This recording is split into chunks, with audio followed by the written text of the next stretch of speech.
అంటే మీరు కూడా ఇప్పుడు ఓటుకు డబ్బులు ఇవ్వరు, లేకపోతే ఓటర్స్ అయ్యారు, ఏమి ఇయ్యరు, జెన్యున్గానే మీరు ప్రజల ముందుకు వెళ్తున్నారా? నేను డిగ్రీ చదువుకున్నా, పాల బిజినెస్ చేస్తున్నా. నేను ఓటర్స్ని కంప్లీట్గా మార్చాలనే కాన్సెప్ట్ తోటి వచ్చిన.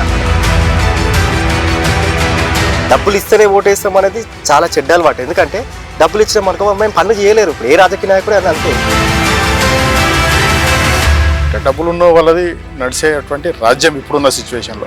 జనాలు మార్పు కోసం కోరుతారు. ఇప్పుడు మార్పు అని కాంగ్రెస్ని తీసుకొచ్చారు. ఏమైపోయింది? ఫెయిల్ అయిపోయింది. ఓకే. ఇప్పుడుగా జనాలు ఏం ఆలోచన చేస్తారంటే వాళ్ళ దగ్గర డబ్బులుండి విర్రవీగుతుంది, డబ్బులు తీసుకోవాలి, ఎవరికి వేయాలో వాళ్ళకి వేయాలని డిసైడ్ అయిపోయారు జనాలు. ఈ డబ్బున్న వాళ్ళు ఏం చేస్తున్నారంటే అహంకారంతో నీతోటి కాదు, ఒక వార్డు మెంబర్కి ఛాన్స్ ఇవ్వట్లేదు. మీరు ఇస్తే నాకు అనుభవం వస్తుంది, మీకు అనుభవం లేదు కానీ నువ్వు అక్కడనే కూర్చోవాలంటే అది కాని పని కదా. ఇప్పుడు అపోజిట్ ఉన్న క్యాండిడేట్ల ఓటేస్తారు అనుకోవచ్చు, ఇప్పుడు మా దగ్గర ఉన్న వాళ్ళు అవతలకులకు వేస్తారు అనుకోవచ్చు. ఎందుకంటే నాకు కక్షలు అనేది నా మనసులో లేవు. ఈ ప్రజాస్వామ్యంలో ప్రతి ఒక్కరు కొట్లాడాలి, ప్రతి ఒక్కరు మాట్లాడాలి, ప్రతి ఒక్కరు నిలవాలి. ఆ హక్కు మనకు ఉంది. అందరం కలిసే పని చేస్తాం, జనాల కోసం పని చేస్తాం. కష్టార్జితంలోకి వెళ్ళి ఇవ్వాలంటే కూడా కొంచెం మనసు బాధ అనిపిస్తుంది కదా. నా మెంటాలిటీ ఎట్లా ఉంటుంది అన్నా, నువ్వు చెంప మీద ఓటు పొద్దున తప్పైందంటే నేను ఫ్రెండ్లీగా ఉండిపోయాను. హెల్త్ ఇన్సూరెన్స్ ప్రతి ఇంటింటికి ఉన్న వాళ్ళకు ఉన్నాయి. మేము ఉన్నోడు లేనోడు అని ఏం చూస్తున్నాం, అందరు సమానంగా మాట్లాడతాం. అదే మొత్తానికైతే కేసీఆర్ పెట్టినటువంటి రైతు బీమాని మీరు పాటిస్తున్నారు అనమాట. ఖచ్చితంగా పాటిస్తాం. ఆయన బాటలు నడుస్తున్నాం. కేసీఆర్ సార్ అనేది చాలా పిచ్చి. గ్రామ పంచాయతీ ఫ్లాట్లని ఇస్తారు, అవన్నీ అమ్మేసుకున్నారు. లైఫ్ స్టైల్ కానీ లహరి కానీ అమ్మేసి మొత్తం ఫ్లాట్. రాజకీయ నాయకులంతా సంపాదన కోసం కదా ఇప్పుడు కాంటాక్ట్ చేసేది. ఓటర్స్ అనే కరెక్ట్ ఉంటే రాజకీయ నాయకుడు అవినీతి ఏం చేస్తాడు? ఇప్పుడు డబ్బులు కమ్ముడు పోతుంది, వాడు అవినీతి ఖచ్చితంగా చేస్తాడు. గవర్నమెంట్ ఉన్న వాళ్ళకైతే 100%. ఎందుకంటే గవర్నమెంట్లో చదువుతాడు, లేనోడే చదువుతాడు. ఉన్నోడైతే గవర్నమెంట్ స్కూల్ పోదు. ఉన్నోనికి లేనోని మధ్యలో పోటీ జరుగుతుంది. ఒకవేళ ఇన్ కేస్ డబ్బున్నోడే గెలిచిన అనుకో ఈ సమాజాన్ని మనం బాగు చేయాలి. ఓకే, ఈరోజు లీడర్ ప్రోగ్రాంలో మన గెస్ట్ మరి బీడిఎల్ బానూరు గ్రామ పంచాయతీ అభ్యర్థిగా మరి కాంటెస్ట్ చేస్తున్న సీన్తో మనం ఉన్నాం. మరి సీన్కు ఓటు ఎందుకు వేయాలి, ఏం సర్వీస్ చేసిందని ఓటు అడిగే హక్కు సీన్కు ఉంది, తన మాటలో తెలుసుకునే ప్రయత్నం చేద్దాం. సీను నమస్తే. నమస్తే. ఎట్లా ఉంది? చిన్న ఏజ్లో పెద్ద పెద్ద నాయకులతోటి ఎదుర్కొనే కెపాసిటీ సీన్కు ఉందంటారా? ఖచ్చితంగా ఉంది. జనాల దగ్గరికి వెళ్తే ఏమనుకుంటున్నారంటే యూత్ ముందుకు రావాలని కోరుకుంటున్నారు. ఫస్ట్ ఆఫ్ ఆల్ ఏంటంటే ఎప్పుడు చూసినా వాళ్ళే పెద్దోళ్ళే ఉన్నారు కదా, పెద్ద మనుషులు చేసిన పర్సన్స్ చేస్తున్నారు. కొత్తోనికి అవకాశం ఇద్దాం, కొత్తోనికి అవకాశం ఇస్తే ఏం చేస్తారో చూద్దామనే ఆలోచనలు ఉన్నారు. రిసీవింగ్ అయితే చాలా బాగా చేసుకుంటున్నారు. ప్రతి ఒక్క ఇంటికి వెళ్ళిన డోర్ టు డోర్ చాలా బాగా రిసీవింగ్ చేసుకున్నారు, మంచిగా మాట్లాడుతున్నారు.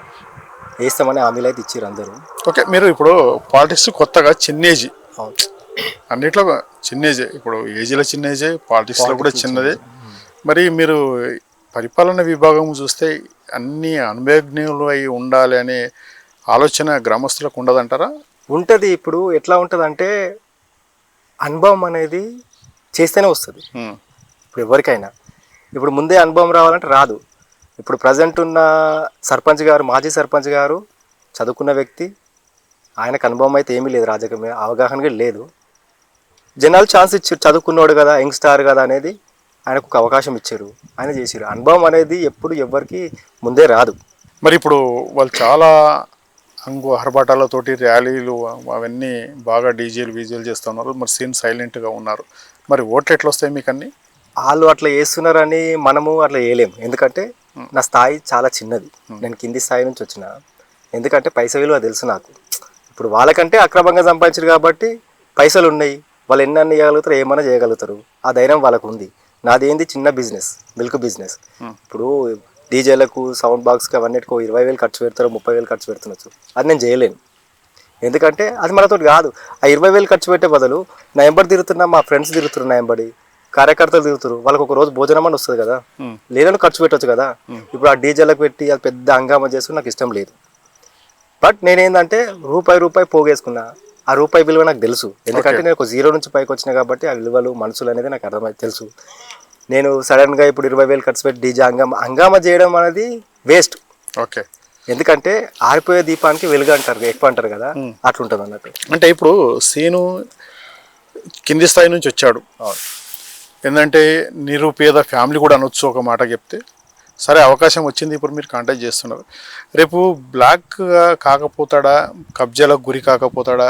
మరి మీరు కూడా అదర్ పర్సన్ మీరు ఏదైతే చెప్పారో ఆయనకంటే ఎక్కువ మిద్దెలు మెడలు కట్టలేకపోతారా? లేకపోతే అదే నార్మల్ వ్యవస్థ, నార్మల్ ఫ్యామిలీగా ఇప్పుడు ఎట్లున్నారో ఫర్దర్లో కూడా అట్లే ఉంటారా? ఫస్ట్ ఆఫ్ ఆల్ నాకు అవకాశం వచ్చింది. యాక్చువల్లీ నాకు ఈ పొలిటికల్ అనేది ఇష్టం లేకుండే. రోజు రోజు చూస్తున్నాం మనం, ఓటుకు వచ్చే ముందు హామీలు ఇస్తారు, చెయ్యరు. ఓటుకు రాగానే డబ్బులు ఇస్తుంటారు, డబ్బులకు జనాలను కొంటురు. నా కాన్సెప్ట్ ఏంటంటే పేదల కోసం వచ్చిన నేను, గరీబ్తనం పోవాలి. ఫస్ట్ ఆఫ్ ఆల్ నోటుకు ఓటు అనే పథకాన్ని తీసేసేయాలి ఫస్ట్ ఆఫ్ ఆల్. ఎందుకంటే డబ్బులు ఇచ్చి ఓటేస్తే అది వేస్ట్, మన ఓటు అమ్ముకున్నట్టే మనం. ఓకే, అది తీసేయాలనే ఆలోచనతో వచ్చినాయి. ఎందుకంటే అదే డబ్బులు నువ్వు ఓటర్కి ఇచ్చే బదులు లేనోనికి ఇయ్యు, పనులు చేయు. పనులు చేస్తే ఆటోమేటిక్గా వాళ్ళే నీకు రెస్పాండ్ అవుతారు కదా. 5 ఏళ్ళు పని చేయరు, ఓట్లను కొంటున్నారు. కొని 5వ సంవత్సరం అయిపోయి ఎలక్షన్ రాగానే మళ్ళీ ఓటుకు 10,000 20,000 వస్తున్నారు, అలా అమ్ముడుపోతున్నారు. అంటే మీరు కూడా ఇప్పుడు ఓటుకు డబ్బులు ఇవ్వరు, లేకపోతే కోటర్స్ అయ్యారు, ఏమి ఇయ్యరు, జెన్యున్గానే మీరు ప్రజల ముందుకు వెళ్తున్నారా? ఇదైతే వాస్తవమే. నా దగ్గర డబ్బులు లేవు. నేను ముందు అదే మాట చెప్తున్నా, ఇప్పుడు అదే మాట చెప్తున్నా. నేను ఇప్పుడు నార్మల్ స్టేజ్లో ఉన్నాను. నేను పాలు అమ్ముకుంటోని, పాల బిజినెస్ నాది, నా వృత్తి అది. నేను డిగ్రీ చదువుకున్నా, పాల బిజినెస్ చేస్తున్నా. ఇప్పుడు 8,000 ఓటర్స్ మా దగ్గర ఉన్నోళ్ళు, ఆ 8,000 ఓటర్స్కి నేను ఎన్ని డబ్బులు పంచాలి? ఎక్కడి నుంచి తీసుకురావాలి డబ్బులు? నాకు బ్యాక్గ్రౌండ్ ఏం లేదు. ఎందుకంటే నేను ఉన్న వాస్తవాలు చెప్తున్నాను. నేను కింది స్థాయి నుంచి వచ్చినా కాబట్టి నాకు ఆ విలువలు తెలుసు. నేను ఓటర్స్ని కంప్లీట్గా మార్చాలనే కాన్సెప్ట్ తోటి వచ్చిన. ఎందుకంటే జనాలకు ఏది యూజ్ అవుతుందో అది చేద్దామని వచ్చిన నేను. ఓకే, ఇప్పుడు డబ్బులు ఇచ్చి కొనుక్కోవడం అంటే పెద్ద మ్యాటర్ కాదు. డబ్బులు ఎక్కడి నుంచైనా వస్తాయి ఏదైనా చేస్తే, కానీ నాకు అవసరం లేదు. అట్లాంటివి తీసేయాలనే ఆలోచనతో వచ్చినప్పుడు డబ్బులు ఇస్తేనే ఓటేస్తాం అనేది చాలా చెడ్డ అలవాటు. ఎందుకంటే డబ్బులు ఇచ్చినాం అనుకో మేము పనులు చేయలేరు. ఇప్పుడు ఏ రాజకీయ నాయకుడు అని అంతే. ఇప్పుడు అవినీతి చేస్తాడు, దాన్ని కప్పిపెట్టుకోవడానికి డబ్బులు ఇచ్చి ఓట్లు వేయించుకుంటాడు. డబ్బులు ఇచ్చినాక 5 ఏళ్ళ దాకా పని చేయడు కదా.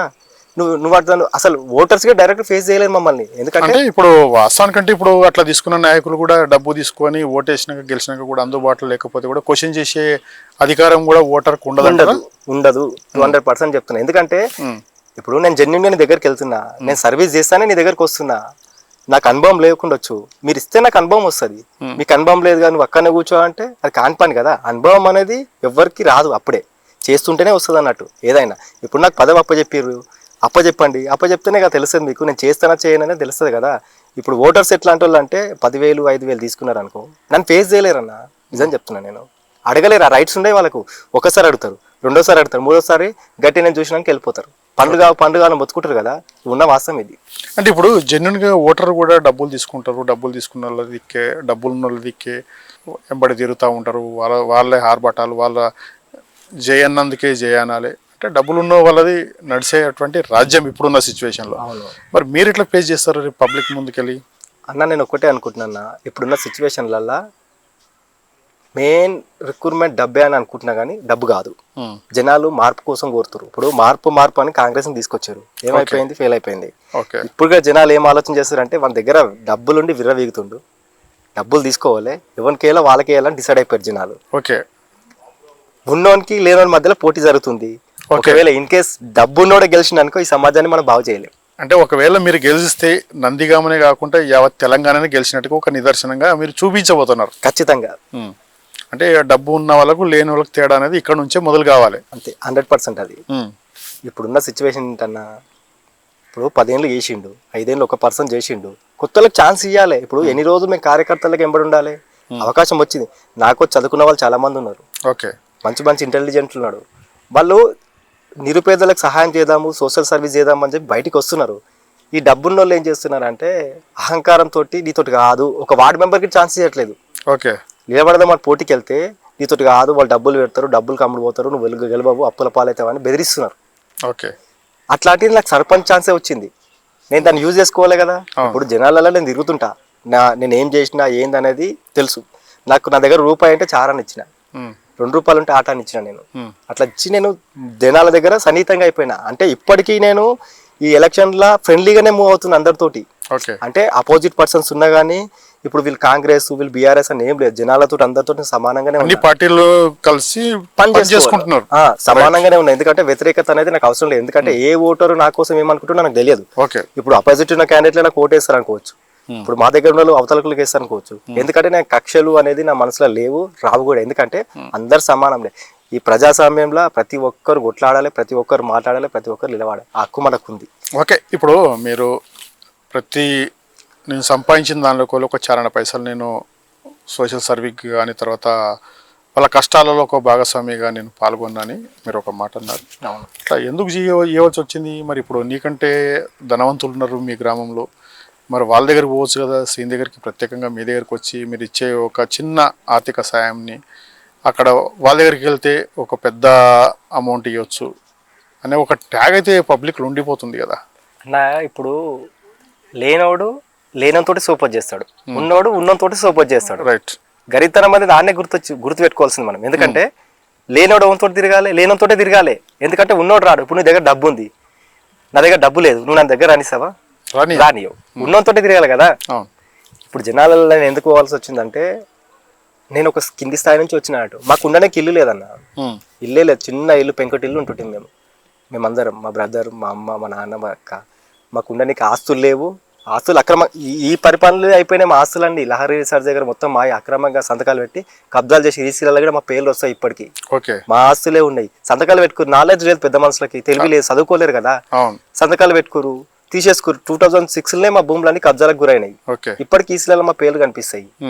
నాకు ఆ విలువలు తెలుసు కాబట్టి నేనేం చేస్తున్నా అంటే, లేనోనికి సహాయం, నా డబ్బులు ఓడగొట్టుకుంటున్నా కానీ పేరు ఒకటి ఏంటంటే చూడాలి, జనాలలో పోయి మనం జనాలకు మంచి చేయాలి, రూపాయినా పంచాలి అన్న కాన్సెప్ట్ తోటే వచ్చిన. ఇంకోటి ఏంటంటే, ఎటువంటి దురాలోచనతో నేను రాలే. ఎలక్షన్స్ వస్తాయి, నేను కంటెంట్ చేస్తాను ఇప్పటివరకు అనుకోలే. నేను ఛాన్స్ వచ్చింది కాబట్టి నిలబడ్డా.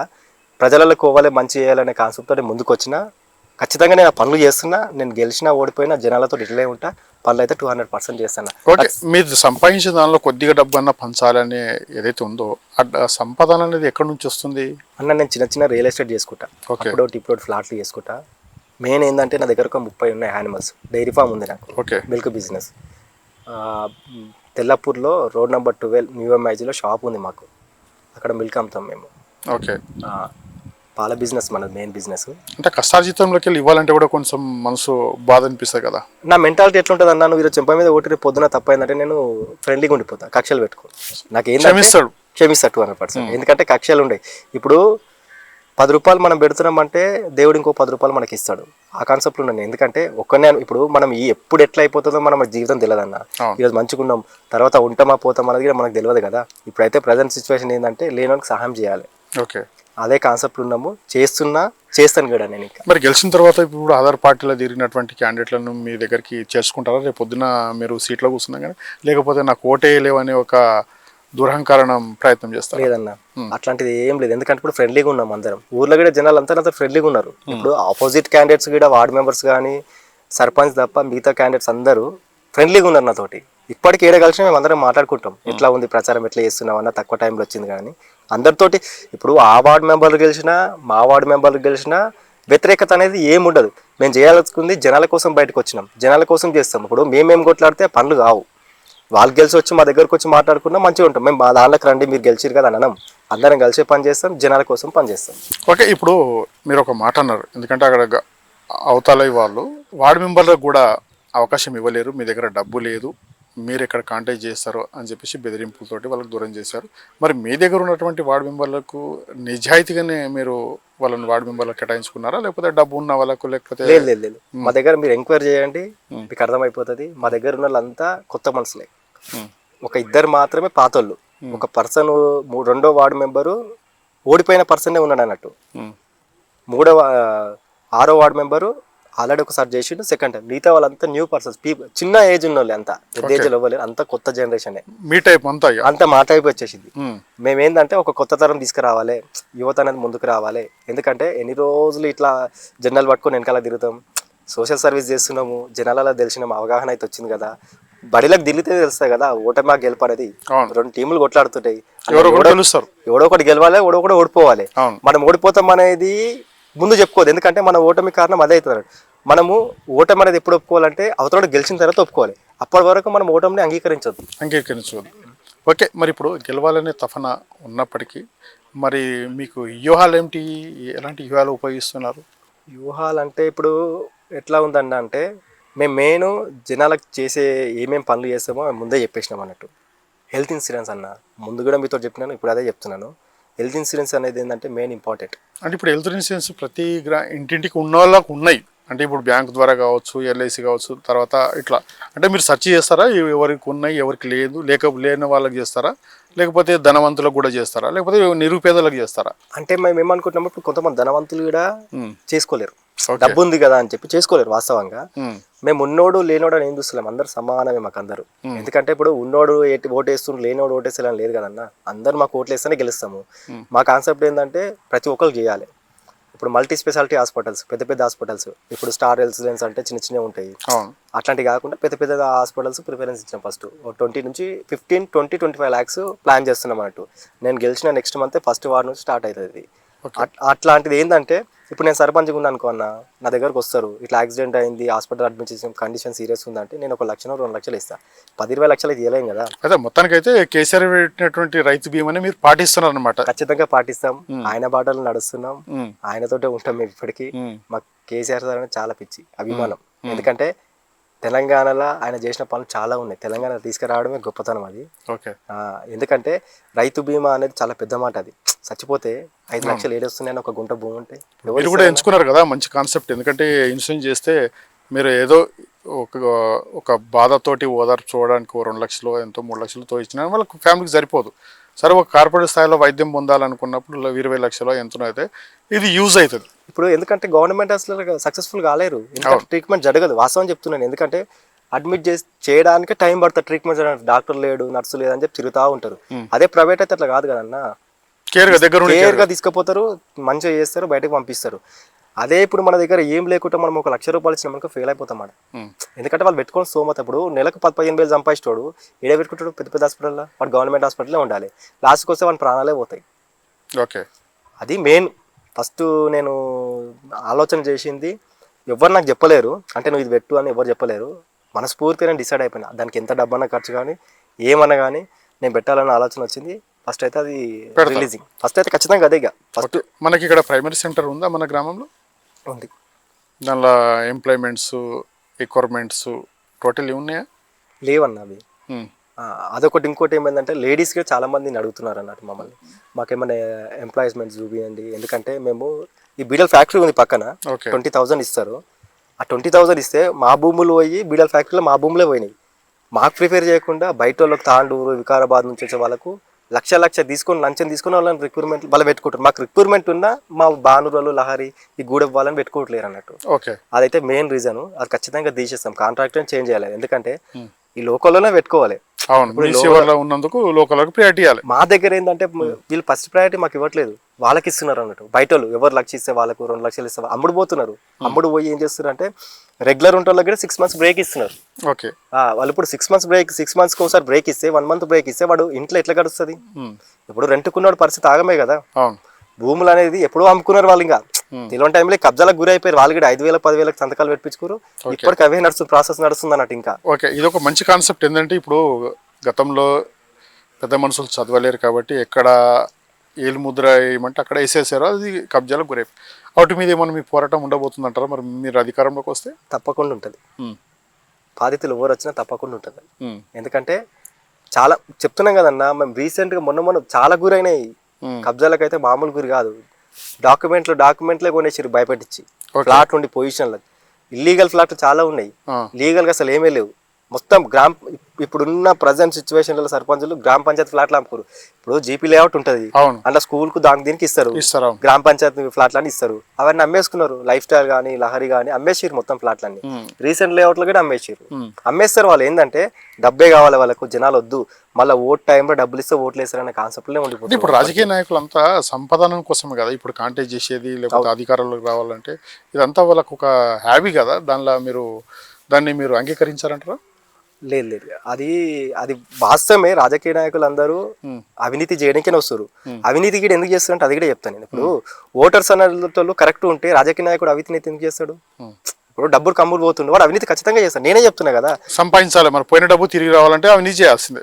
ఇప్పుడు ఓటర్లు ఇప్పుడు అంతే అంతే. నిజాయితీగా ఓటేసేవాడు అవినీతి చేయడు, పనులు కోరుకుంటాడు. ఇప్పుడు నా దగ్గరకు వచ్చి ఒక వ్యక్తి నాకు 10,000 ఇస్తే ఓటేస్తా అంటే నేను ఖచ్చితంగా ఒకటే మాట చెప్పిన, నేనైతే పని చేయబాయి, నువ్వు వచ్చి అడిగినా కానీ నేను పని చేయ, నీకు పైసలు ఇస్తా, నేనైతే పని చేయని చెప్పుకుంటున్నా. జనాలు కరెక్ట్ ఉంటే రాజకీయ నాయకులు ఎందుకు అట్లా చేస్తారు? ఒకవేళ అట్లా చేసినా అప్పుడు మనం వేరే రిజల్ట్ చూపించచ్చు వాళ్ళతోటి. ఓకే, ఇప్పుడు మీరు ఒక బీడీఎల్ అది ఒక మీరు అధికారంలోకి వస్తే ఆ టెండర్ రద్దు చేసేసి ఇక్కడ ఉన్న మీ గ్రామ పంచాయతీ పరిధి కావచ్చు, దీనికి ఏమైనా ఆమ్లెట్ ఏదైనా ఉంటే కూడా ఇక్కడ ఉన్న వర్కర్ల మీ ఓటర్ కావచ్చు వాళ్ళకి ఎంప్లాయ్మెంట్ కల్పిస్తారన్నది మీరు ఒక హామీ ఇవ్వబోతున్నారు. తర్వాత ఎడ్యుకేషన్ పరంగా వస్తే ఇప్పుడు కార్పొరేట్ స్థాయిలో చదవాల్సిన సబ్జెక్టులు ఉన్నాయి, మరి గ్రామాల్లో ప్రభుత్వ స్కూల్స్ అన్నీ ఎందుకంటే స్టాఫ్ లేకపోతే పిల్లలు లేక అవి కుంటుపడిపోతున్నాయి. దాన్ని ఎట్లా మీరు కార్పొరేట్ స్థాయికి తీసుకొస్తారు? వాస్తవమే అన్నారు. ప్రైవేట్ స్కూల్లో చదివేటోళ్ళు ఎంత అంటే కొద్దో గొప్ప ఉన్నోళ్ళే ఇప్పుడు వాళ్ళ స్థాయికి దగ్గర చదివిస్తున్నారు. గవర్నమెంట్ వాళ్ళు అంటే నాలాంటి వాళ్ళు ఇక మొత్తం జీరోనే వాళ్ళంతా. ఇక జీరో నుండి ఏదో రోజు లేబర్ పని ఏదైనా పని చేసుకొని 10,000 15,000 సంపాదించే వీళ్ళంతా గవర్నమెంట్ స్కూల్ వాళ్ళు. నేనేమనుకుంటున్నా అంటే నా వర్షన్లో గవర్నమెంట్ స్కూల్లో చదువుకున్న పిల్లలకు 100% హెల్ప్ చేస్తాను చదువు కోసం. విద్య అనేది మెయిన్ ఇంపార్టెంట్. మనకు ఎడ్యుకేషన్ లేకపోతే చాలా కష్టం. విద్య అనేది మెయిన్ ఇంపార్టెంట్ కాబట్టి చదువుకుంటే వాళ్ళకి 100% హెల్ప్ చేస్తా. ప్రైవేట్ స్కూల్ అనేది ఏంటంటే కార్పొరేట్ స్కూల్ చిన్న చిన్న స్కూల్. ఇప్పుడు మా దగ్గర 90% చిన్న చిన్న స్కూళ్ళకే పోతారంట. పెద్ద మల్టీ ఇంటర్నేషనల్ స్కూల్స్ పోయేటోళ్ళు రేర్. 1 లక్ష 2 లక్షల జీతగా ఉన్నోళ్ళు మాత్రమే పోతారు. మామూలుగా 20-30 వేలు ఉన్నోళ్ళు చిన్న చిన్న స్కూల్ పోతారు. కార్పొరేట్ స్కూల్ చిన్న చిన్న స్కూల్ పోతారు. వాళ్ళకు 50% హెల్ప్ చేస్తారు. ఎందుకంటే పెద్దోడు కూడా ఆశించాడు. మాక్సిమం పెద్ద ఇంటర్నేషనల్ స్కూల్ కోటలు ఎక్స్పెక్ట్ చేయరు మా పిల్లలకి ఇది కావాలని. ఎందుకంటే మా దగ్గర ఆల్రెడీ ఉంది కాబట్టి ఆ స్కూల్ పోతుండు.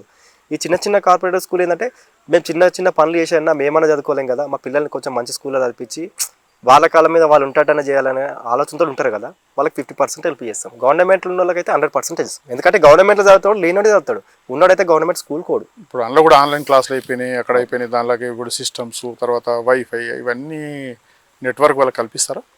తప్పకుండా కల్పిస్తాము. ఇప్పుడు చదువుకునే పిల్లల మీద ఫోకస్ చేసినాం మేము. అంటే మంచిగా చదవటోళ్ళు వాళ్ళని ఎంచుకొని ల్యాప్టాప్ ఆప్షన్ పెట్టినాం అన్నట్టు. ఇప్పుడు ఎందుకంటే వర్క్ ఫ్రమ్ హోమ్ చేయాలన్నా ల్యాప్టాపే కావాలి. మొత్తం నాలెడ్జ్ మొత్తం సిస్టమ్ మీదే ఉండాలి. ఎందుకంటే ఇప్పుడు పోయి అప్పట్లాగా పోయి రాసుడు అవన్నీ ఏం లేవు కదా. నాలెడ్జ్ కావాలంటే ల్యాప్టాప్ కావాలి ఖచ్చితంగా. ల్యాప్టాప్ అనే ఆప్షన్ తీసుకొద్దామని చూస్తున్నాం. ఎందుకంటే వాళ్ళ ఇంట్రెస్ట్ ఇప్పుడు ఏం లేకుండా అంటే వీళ్ళకు డబ్బు లేదని తొందర చిన్న ఏజ్లలో పెళ్లి చేసేస్తారు. చదువుకునే ఆలోచన చాలా మందికి ఉంది. మంచి ఉద్యోగం చేయాలి, గవర్నమెంట్ జాబ్ కొట్టాలనే గోల్స్ ఉన్న చిన్న గవర్నమెంట్ స్కూల్లో చదువుతున్న పిల్లలకు చదువుకోవడానికి డబ్బులు లేక ఏం చేస్తున్నారు అంటే చిన్న ఏజ్లోనే పెళ్లి చేసేస్తున్నారు. అది తీసేసి ఏంటంటే మనం ముందుకు వచ్చినాం అనుకోవచ్చే ఒక హామీ ఇచ్చి ఇప్పుడు నేను హెల్త్ ఇన్సూరెన్స్ చేపిస్తా అని చెప్పినా అది 100% సక్సెస్ అయింది అనుకో, నెక్స్ట్ ఆలోచన మైండ్ సెట్లోకి వెళ్ళి వాళ్ళని పేదరికం అనేది కంప్లీట్గా పోతుంది అంట. సెకండ్ ఆప్షన్ ఇచ్చిన అది ఖచ్చితంగా చేస్తాడు, చదువు అనేది మెయిన్ ఇంపార్టెంట్ అంటుంది కదా, చేస్తాడు అనే ధైర్యంతో చదువుకుంటారు. ఇప్పుడు రాజకీయ నాయకులు ఏంటంటే చదువు అనే ఆప్షన్ లేదు. ఇప్పుడు చెప్తున్నారు వాళ్ళు నోటికి ఎట్లా వస్తే అట్లా టకా ఇచ్చేస్తున్నారు అన్నట్టు. నెత్తివాంది కాదు కత్తివాంది కాదు ఏమన్నా కానిగా గీకటం తెలుసు గీక్పించడం తెలుసు అట్లా ఇస్తున్నారు అంటు. కానీ ఇష్టం వచ్చినట్టు కామెంట్ చేస్తున్నారు అన్నట్టు. నేను ఇది చేస్తా అది చేస్తా అని మాట ఇస్తున్నారు. కానీ అదంతా ఉట్టిదే, డబ్బాల రాలే చూపుతున్నట్టే. ఎందుకంటే 5 years బ్యాక్ అధికారంలో ఉండి ఏం చేయలేరు, అధికారం అయిపోయి ముందుకు వచ్చి నేను ఇది చేస్తా అది చేస్తానని కరెక్ట్ కాదు. ఎందుకంటే జనాలే చూస్తారు మిమ్మల్ని. ఆ టైంకి వచ్చి భుజం వేచి చేసి నేను మీకు ఏం కావాలి ఏం చేయాలని ఆలోచనలో తోస్తారు. కానీ ముందు నుంచి మీరు అండనే ఉండి అధికారంలో ఉన్నప్పుడు చేసినట్టే ఖచ్చితంగా 100% మీరే గెలుస్తుండే. ఎందుకంటే ఇప్పుడు మీరు ఓటమి మీరే ఒప్పుకున్నట్టు అయిపోయింది. డబ్బులు పెట్టుకుంటున్నట్టే ఓటమి ఒప్పుకున్నట్టే కదా. అవును, పేదరికం అనేది ఉండదు. మెయిన్ చదువుకున్న పిల్లలకు లైబ్రరీ సెట్ చేయాలి, ఉపాధి కల్పించాలి, ఖచ్చితంగా ఉపాధి కల్పించాలి. ఎందుకంటే ఇప్పుడు పేదోని ఇంట్లోకి వెళ్ళి వాడు ఏం చేస్తారంటే ఇద్దరు పని చేయాలి ఖచ్చితంగా. ఇప్పుడు మా ఇంట్లో నేను ఉన్నాను, నా భార్య అయినా నా పిల్లలైనా నేను పేదరికం ఉంటే వాళ్ళందరం ఖచ్చితంగా కష్టపడాల్సిందే. కొంచెం మంచిగా ఉన్నాం అనుకో, ఒకళ్ళ ఇంట్లో ఉన్న హస్బెండ్ కష్టపడతాడు. ఇప్పుడు అట్లా కాదు కదా. గవర్నమెంట్ స్కూల్లో చదువుతున్న వాళ్ళందరూ ఖచ్చితంగా తండ్రి కష్టపడతాడు, తల్లి కష్టపడతారు. ఎదిగిన కొడుకు 10th class అయిపోయిందంటే ఖచ్చితంగా ఇంటర్ బేస్ చేసుకుంటారు. కానీ ఇంటర్ కూడా పోవట్లేదు, ఇంటర్ పోకుండా మధ్యలో ఆపేసి పని చేసుకుంటున్నారు. చెరువు తిరగడం అవన్నీ. ఓకే, ఇప్పుడు ఏదైతే మనము ఇక్కడ అసైన్డ్ ల్యాండ్లు ఏమైనా ఉన్నాయా మన గ్రామానికి సంబంధించిన, లేకపోతే కబ్జాలకు అయిపోయినాయా? అసైన్డ్ ల్యాండ్లు అనేటివి ఉన్నాయి. ఇక్కడనే మా ఇంటి దగ్గర మీరు చూడొచ్చు, ఆ రోడ్ అసైన్డ్ ల్యాండే. ఓకే, ఇప్పుడు వాస్తవంగా 360 సర్వే నెంబర్ అంటారు దాన్ని. ఆ సర్వే నెంబర్ల నుంచి రోడ్ లేదు, స్కూల్ కోసం అని ఆ రోడ్ తీసిరు. తీసిన తర్వాత ఏమైపోయిందంటే అందులో కొంత గొప్ప నష్టపోయారు, రైతులందరూ నష్టపోయారు, భూములు వాళ్ళంతా నష్టపోయారు. అక్కడ స్టెల్లింగ్స్ అని ఒక వెంచర్ ఉంది, దానికి రోడ్ కావాలి, ఇక్కడ రోడ్ తీసేసి స్కూల్ కట్టిరు. స్కూల్ అనేది మంచి ఆప్షనే, బాగుంది. ఈ రోడ్ వేసిరు కదా, వాళ్ళకి నష్టపోయారు పాపం రైతులు. వాళ్ళకి కొద్ది గొప్ప వాళ్ళకి దోచినట్టు గవర్నమెంట్ నుంచి కాకపోతే వీళ్ళ పర్సనల్గా మేము దీపిస్తామన్నప్పుడు మీ చేతికి ఇవ్వకుండా ఇప్పుడు వెంచర్ ఉన్నాడు వాళ్ళ దగ్గర అడిగి అరే రైతులకు ఇవ్వాలని చెప్పి తీసి వాళ్ళకి ఏదైనా సెట్ చేయాలి కదా. అట్లా నష్టమే, జాగాలు నష్టమే, రోడ్లు నష్టమే, అన్ని నష్టపోయి ఉన్నారు. ఇప్పుడు కబ్జాలకు గురి అవ్వడం అంటే కబ్జాలకైతే ఏం గురి, రోడ్డు ఆక్రమించేసారు. అవతల మా ఇంటి పక్కన డిఎస్ఆర్ లేఅవుట్ ఉంది, అందులో ఇప్పుడు ఇంచుమించు 1 ఎకరా భూమి వెళ్తుంది తీస్తే కానీ తీస్తలేరు, అది తీయట్లేదు, అమ్ముడు పోయారు, రాజకీయ నాయకులు అమ్ముడు పోయారు, దాన్ని ఆ వెంచర్ దగ్గరికే పోనీయరు. ఓకే, ఇప్పుడు ఏదైతే కబ్జాలు ఇప్పుడు మీరు ఏదైతే వెంచర్ అన్నారో ఆ వెంచర్లో తీస్తే 1 ఎకరా వస్తుంది అనుకుందాం. మరి ఇక్కడ గరీబ్ వాళ్ళు ఉండొచ్చు, అంటే ఇల్లు లేని వాళ్ళు కావచ్చు, లేకపోతే స్థలం లేని వాళ్ళు కావచ్చు, లేకపోతే ఇక్కడ నుంచి వచ్చి ఇక్కడ బతకడానికి ఒక 15 సంవత్సరాలు 20 సంవత్సరాలు, ఎందుకంటే ఇక్కడ ఉపాధి కోసం ఇక్కడ బీడిఎల్ ఉంది, లేకపోతే ఎక్కడెక్కడ వచ్చినటువంటి ఇక్కడనే ఓట్ బ్యాంక్ ఉన్న వాళ్ళు ఉండవచ్చు. వాళ్ళకి ఏమన్నా స్థలాలు ఇచ్చే అవకాశం ఏమైనా ఉందా? మా ఆప్షన్ ఏమనుకున్నామంటే అసైన్ భూమి బాగానే ఉంది, కానీ ఇంట్లో 10 గుంటల భూమి ఉంటే 4 ఉన్నారు. ఓకే, 10 గుంటలల్లా ఇప్పుడు వాళ్ళతో కొట్లాడి, ఇప్పుడు నేను వేరేలను చూసుకొని వీళ్ళని తొద్దుకోలేం కదా. ఇప్పుడు వాళ్ళకు గవర్నమెంట్ 99 సంవత్సరాలు మీరు బతుకుండా ఇచ్చింది, పట్టయితే కాదు అది. అవును, అదేంటంటే అగ్రిమెంట్ అన్నది. అవును, లీజర్ అగ్రిమెంట్ లెక్క 99 సంవత్సరాలు బతుకురా భయ్, భూమి పంట పండించుకో చేసుకో, అది గవర్నమెంట్ తీసేసుకుంటా, అవసరం ఉన్నప్పుడు తీసుకుంటది, అవసరం లేకపోతే ఉంచేసుకుంటది. దాన్ని మనం వాళ్ళతో కొట్లాడి వేరే వాళ్ళకి ఇచ్చే రైట్స్ అయితే మనకు లేవు. ఎందుకంటే ఇప్పుడు గవర్నమెంట్ పేరు మీద ఉన్న భూమిని మాత్రమే చేయొచ్చు, ఎందుకంటే పట్టపాస్ బుక్ ఇచ్చిన వాళ్ళు ఆల్రెడీ, అదైతే దాన్ని చేయగలుగుతాం. అన్యాయం చేయలేదు, ఇక చేయలేము. ఇప్పుడు గవర్నమెంట్ ఏదైతే ఉంటో టేక్ ఓవర్ ఉంటో అదే మీరు గవర్నమెంట్ టేక్ ఓవర్ ఉన్నది ఖచ్చితంగా 200% కొట్లాడి మరి చేయించవచ్చు. ఇప్పుడు పొలం పండిస్తుందని మనము వేరేల కోసం లేని వాళ్ళ కోసం ఇవ్వాలంటే ఇవ్వలేమన్నా. గవర్నమెంట్ కేటాయించిన స్థలం మీద ఉన్నాయి, దాంతో మాట్లాడి ఒక 80 గజాలు అట్లా ప్లాన్ చేసి లేని వాళ్ళకే మొత్తం ఇప్పుడు అన్ని కులాలు ఉన్నారు, రెడ్డి, ఎస్సీ, యాదవ్ అన్ని వాళ్ళ ఎంక్వైరీ చేసుకొని భూములు గీములు ఇండ్లు ఏం లేని వాళ్ళకు అదొకటి ప్లాన్ చేసినాం అన్నట్టు. అది ఖచ్చితంగా చేస్తాం, ఎందుకంటే ఇల్లు మెయిన్ ఇంపార్టెంట్. ఇప్పుడు ఇంట్లో మనం ఏం తింటున్నామా ఏం చేస్తున్నామో అని ఎవరు చూడరు. రెంట్ ఇంటుంటే ఒకటే టెన్షన్ ఇక, ఎందుకంటే నేను ఒక 5-6 సంవత్సరాలు రెంట్కున్నా, టైం కాగా రెంట్ కట్టాలి, మెయింటెనెన్స్ ఇవ్వాలి, అది ఖచ్చితంగా మ్యాండేటరీ అది. అంతే. ఇప్పుడు మనం సొంత ఇంటున్నాం మనకు ప్రశాంతంగా నిద్రపోవచ్చు, ఎందుకంటే ఫస్ట్ అయినా సెకండ్ అయినా మనకి ఏం బాధ లేదు. ఇల్లు మెయిన్ మనకు. బయట ఎక్కడైనా తిరిగి వచ్చి ఇప్పుడు గుడి ఉంది, గుడిలో మెయిన్ ఏం కావాలి, పంతులకి ఇల్లు కావాలి. గుడి మంచి కట్టి పంతులు బయట పడితే కాదు, ఫస్ట్ పంతులకి ఇల్లు కావాలి. పంతులకి ఇల్లు అయితేనే గుడి మంచిగా ఉంటుంది. అలా క్లీన్ చేయడం విషయం కానీ పూజ చేయడం విషయం కానీ పంతులకి ఫస్ట్ ప్రిపేర్ చేసినాకనే గుడికి ఇవ్వాలి. ఇప్పుడు గుడి బంగారంతో కట్టి పంతులు తీసుకొచ్చి బయట పండ వేస్తే కాదు కదా. ఇప్పుడు మీరు ఏదైతే క్యాంపెయినింగ్ నిర్వహిస్తున్నారో ఓటర్ల చిట్టా ఉందా, లేకపోతే ఊరు సమస్యల చిట్టా మీ దగ్గర ఉందా? ఊరు సమస్యలదే ఉంటుంది మనది. ఊరు సమస్యలు ఉందా? ఊరు సమస్యలే.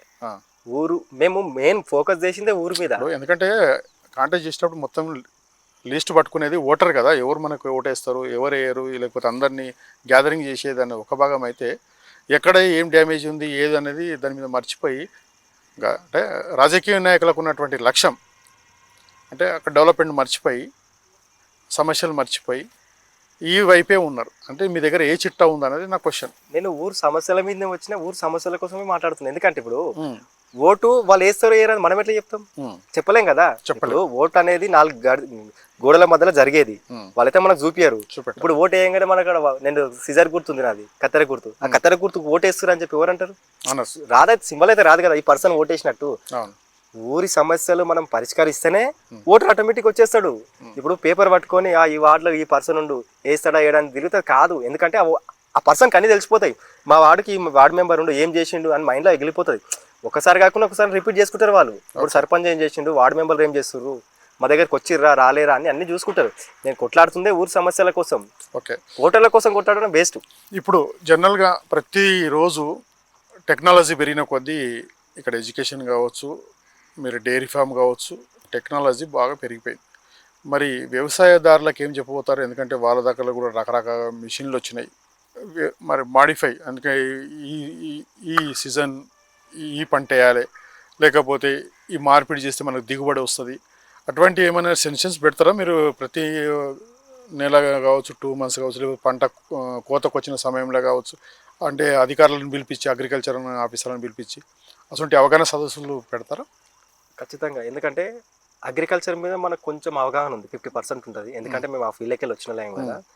అగ్రికల్చర్ ఆఫీసర్స్ ఉంటారు కదా, వాళ్ళతోటి బెస్ట్ ఆప్షన్ ఎంచుకోవాలి. ఎందుకంటే రైన్ సీజన్లో వరి బాగా పండుతుంది, ఎందుకంటే వాటర్ అవసరం లేదు కాబట్టి.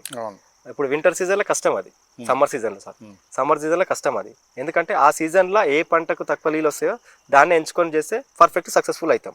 ఇప్పుడు వర్షాకాలంలో వరి ఏంటంటే నీళ్ళు అవసరం ఉండే కాబట్టి ఖచ్చితంగా అది ఏం కాదు, ప్రాబ్లం అవుతుండదు. ఎందుకంటే బోర్ ఉన్నా లేకున్నా అది కామన్ నడిచిపోతుంది. ఎండాకాలంలో మెయిన్ సమస్య వస్తుంది అన్నట్టు, వాటర్ ఉండకపోవడం పెద్ద ప్రాబ్లం. ఎందుకంటే గట్టి ఎండలు కొడితే మొత్తం కతొట్టి అవుతుంది.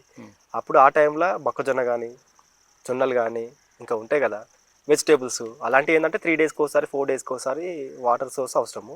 మిగతా వాటికి వరకు అయితే ఖచ్చితంగా 200% రెగ్యులర్ వాటర్ రేషన్ కావాలి. ఓకే, మీరైతే జెన్యున్గా ఇప్పుడు ఎందుకంటే ఊరు సమస్యలు అన్నప్పుడు అన్ని సమస్యలు వస్తాయి. వైకుంఠ ధామాలు కావచ్చు, కబ్రస్థానాలు కావచ్చు, క్రిస్టియన్లకు సంబంధించినటువంటి కావచ్చు, అన్నిటికీ సమన్వయం చేసి అభివృద్ధి చేస్తామనేది మీరు ఇస్తున్నటువంటి మాట, అంతేనా? అంతే. మళ్ళీ ఒక సబ్జెక్ట్కి వస్తే ఏంటంటే ఇప్పుడు మామూలుగా స్టూడెంట్స్ కావాల్సినటువంటి ఫీజులు అంటే కొంతమంది ఎందుకంటే బ్రాండ్ కోసం అని చదవాలి, నాకు హెల్ప్ చేయండి అంటే గెలిచిన తర్వాత వస్తే మీరు ఈగో ఫీలింగ్ ఉంటుందా, లేకపోతే అదే దాన ధర్మం రూపాయి సంపాదించి దానిలో చారణ ఇవ్వాలనేది ఒక కాన్సెప్ట్ ఉండబోతుందా? అడిగిన క్వశ్చన్ చాలా బాగుంది. నేను ఖచ్చితంగా నేను సంపాదించిన దాంట్లో 50-60% అయితే జనాల కోసమే ఖర్చు పెడతాను. ఎందుకంటే రేపు పొద్దున ఫ్యూచర్, ఇప్పుడు ఈ 5 ఇయర్సే నేను ఉండాలి అనుకుంటేనేమో నేను అవినీతి చేస్తాను, జనాల దగ్గర కోను, సంపాదించిన 10% పెడతా. నేను ఇంకొక 10 ఇయర్స్ ఉండాలనుకుంటే ఖచ్చితంగా 60-70% పెడితేనే నాకు జనాలు, ఇప్పుడు నేను పోతున్నా అంటే డైరెక్ట్ ఈ పర్సన్కి వేయాలి ఓటు అనే ఆలోచన వాళ్ళకి వస్తుంది, లేకుంటే రాదు. ఇప్పుడులాగా ఏమైపోతుంది అంటే నేను డబ్బులు ఇస్తేనే ఓటు వేస్తే అవి మారిపోతారు, అట్లా వద్దు. నేనేమనుకుంటున్నా అంటే నాకు వచ్చే ఆదాయంలో 70% దాకా ఖర్చు పెడతా, 30% నేను ఉంచుకుంటా. ఎందుకంటే నేను ఖర్చులు ఉంటాయి, ఇప్పుడు జనాలు వచ్చినా కానీ ఆ కాన్సెప్ట్ ఉన్నది. మీరు ఎట్లా బ్యాలెన్స్ చేస్తారు? మీరు డైరీ ఫామ్ ఉంది, తర్వాత ఇప్పుడు రేపు సీట్లో కూర్చుంటే ఈ సమస్యలు ప్రతిక్షణ సమస్యలు వినాలి. ఎందుకంటే చిన్న నుంచి 90 ఏళ్ళ వృద్ధి దాకా ఫోన్ చేస్తారు, ఎక్కడ ఉన్నారు సర్పంచ్ గారు, ఏం చేస్తున్నారని ఫోన్ చేస్తారు. వీటికన్నిటికీ రెస్పాన్సిబిలిటీ తీసుకోవాల్సిన ఓర్పు మీ ఆసనం ఉందంటారా మీ దగ్గర? ఉంది. ఇప్పుడు నా దగ్గర డైరీ ఫామ్ ఉంది, ఒక 30 యానిమల్స్ ఉన్నాయి. నా దగ్గర 4 పనులు ఉంటారు. మా తమ్ముడు చేస్తాడు, మా నాన్న చేస్తాడు, ఒకరు కాకుండా ఒకరు చూసుకుంటాం పనులు. ఇప్పుడు నాకు 2 మనసులు ఉండేది 4 మనసులు పెట్టినా, 4 అయితే నా దగ్గర బతికిపోతారు కదా.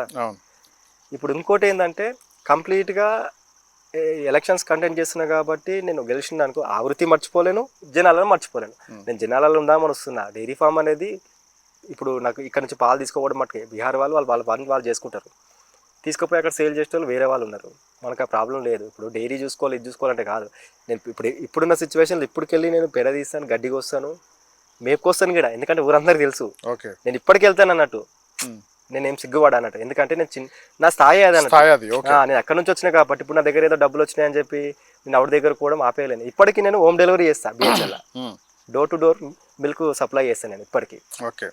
నాకు అట్లాంటి ఉద్దేశాలు ఏం లేవు. ఏంటంటే జనాలను చూసుకుంటే నేను, ఎందుకంటే ఇప్పుడు మనల్ని నమ్మి ఓట్లు వేస్తున్నారు, చెప్తలేరు మనకి. అంటే ఏ ఓటర్ కూడా నేను నీకు వేస్తా పో అని చెప్పరు, డైరెక్ట్ నీకు వేస్తా అని చెప్పరు, వేస్తామనే చెప్తారు, మాట అయితే ఇయ్యరు. వాళ్ళ మనసులో పెట్టుకుంటారు అంటూ, ఎవరికి వేయాలో వాళ్ళకే వేస్తారు అన్నట్టు. మంచి చెడులు అనేది చూస్తున్నారు. ఇప్పుడు జనాలు మనకు ఎక్కువ నాలెడ్జ్ ఉంది వాళ్ళకి, అప్పుడు అవగాహన లేకుండే నమస్తే అంటుండే, ఓటు వేసావా అని డబ్బులు తీసుకుంటే వేసపోసారు అంటుండే, డబ్బుల మీద ప్రమాణం చేసుకోండి. ఇప్పుడు అట్లాగా డబ్బుల మీద ప్రమాణం వేసినా ఎవరికి వేయాలో వాళ్ళకే వేస్తారు. ఇప్పుడు మొత్తం చూస్తున్నారు కదా సొసైటీ మొత్తం ఎట్లా పాడైపోతుంది, ఎట్లా డబ్బులు ఇచ్చి ఎట్లా మలుపుకుంటారు, గెలిచిన తర్వాత ఏం చేస్తున్నారు అని అందరు చూస్తున్నారు. వాళ్ళు ఖచ్చితంగా వీళ్ళే ఇట్లా అన్యాయం చేస్తున్నారంటే మనం ఇంకా పెద్ద స్కెచ్ లేదని చెప్పి పెద్ద ప్లాన్లు చేస్తారు జనాలు కూడా. అంత ఈజీగా ఏం లేరు. అంటే ఇప్పుడు జనరల్గా మేము చూస్తున్నాం ఏంటంటే చాలా అధిక అంటే సర్పంచ్లు కావచ్చు, ఎమ్మెల్యేలు కావచ్చు, రాజకీయ నాయకులు ఎవరైనా కావచ్చు, ఇంట్లోండి కూడా ఫోన్ లేపడం ఉండదు. తర్వాత లేడు అనేది ఒక ట్యాబ్ పెట్టుకొని, తర్వాత ఒక వాచ్మెన్ పెట్టుకొని, సార్ లేడు, సార్ పండుకున్నాడు, సార్ ఫుల్ బిజీలు ఉన్నాడు, అసలు బిజీలు ఉంటారా లేదనేది 4 గోడల మధ్యలో ఉంటుంది. అటువంటిది ప్రజలకు ఇస్తున్నటువంటి సందేశం, దాన్ని మీరు ఖండించబోతారా? ప్రతి ఓటర్ మీ దగ్గరకు వస్తే స్వయంగా నిలబడి వాళ్ళ సమస్యలు విని అక్కడనే పరిష్కారమై దిశ తెస్తారా, లేకపోతే పోలీస్ స్టేషన్కి వెళ్ళిపోండి అని చెప్తారా? లేదు, ఇప్పుడు ప్రజలు మన ఇంటి దగ్గరికి వస్తున్నారంటే ఒక ఆలోచన ఏం చేయాలంటే వాళ్ళకు ఉపాధ్యాయ ఫస్ట్ కలిగియాలి, జాబ్స్. ఇప్పుడు 25,000 20,000 జాబ్లు ఉన్నాయి మంచిగా, పక్కన పాషా మహిళలు కానీ బీడలు కానీ.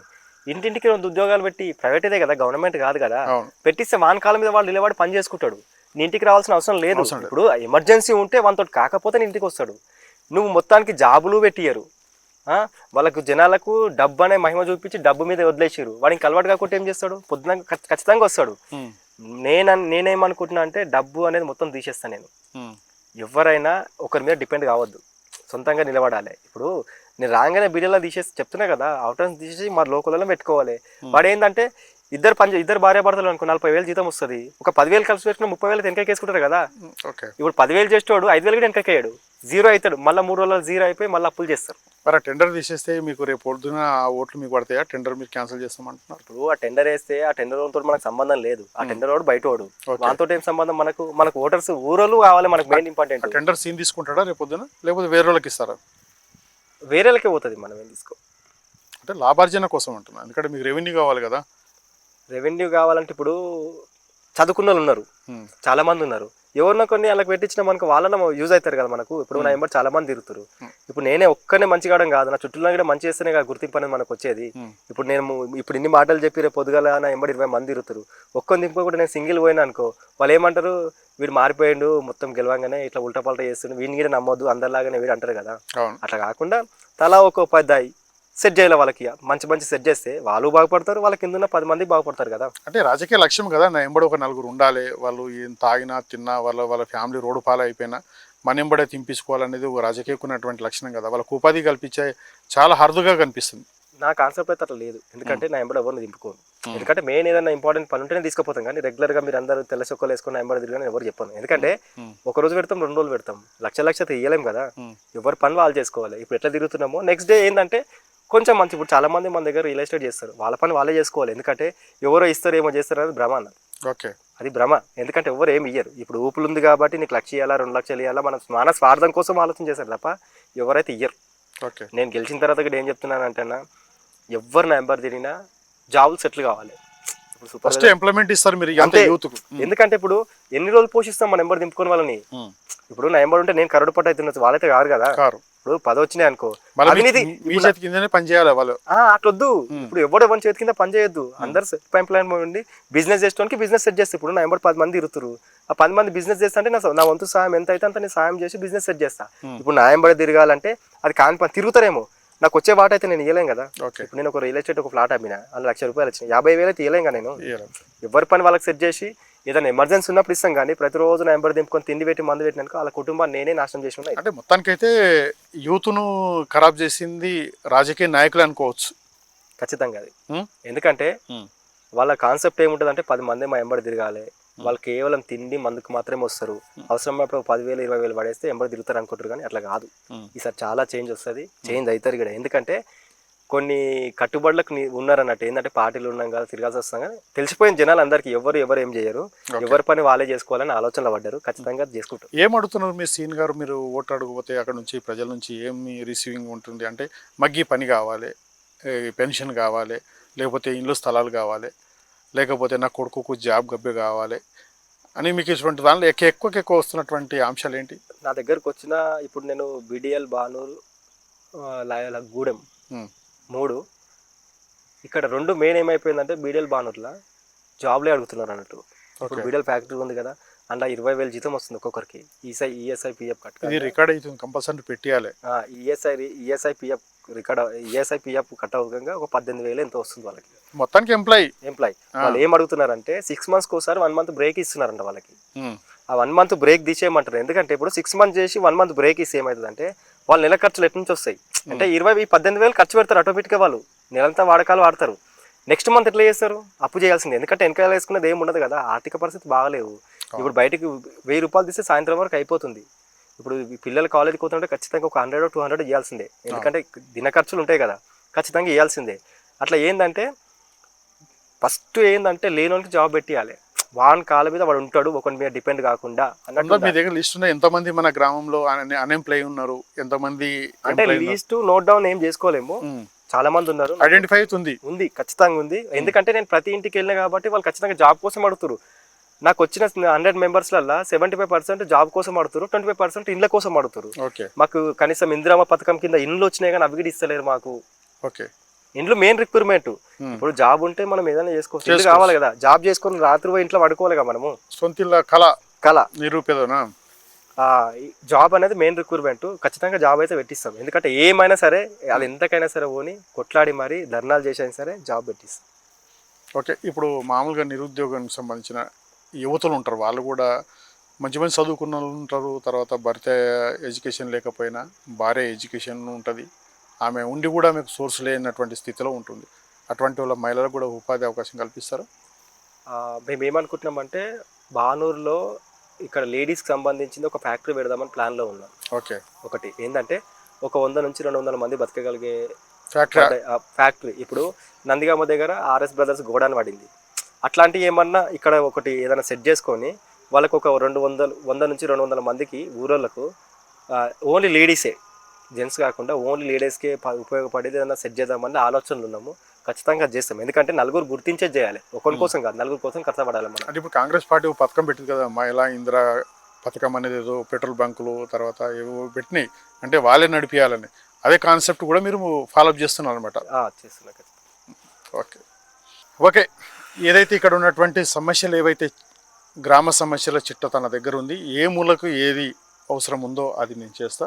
ప్రధానంగా తీసుకుంటే మరి గతంలో పొడగొట్టుకున్నటువంటి అసైన్డ్ ల్యాండ్లు ఏవైతే ఉన్నాయో, కబ్జాలకు గురైన ల్యాండ్లు ఉన్నాయో, అవి ఖచ్చితంగా సర్వే చేసి నేను ప్రజలకే పంపిణీ చేసి, మరి ఎవరైతే అర్హులు ఉన్నారో వాళ్ళకు ఇళ్ళ కోసం నేను ప్రయత్నం చేసి, అదేవిధంగా ఎంప్లాయ్మెంటు, తర్వాత మహిళల కోసం ఒక చిన్న ఫ్యాక్టరీ ఇండస్ట్రీ ఏర్పాటు చేస్తానని చెప్పేసి మనతో చెప్తా ఉన్నారు.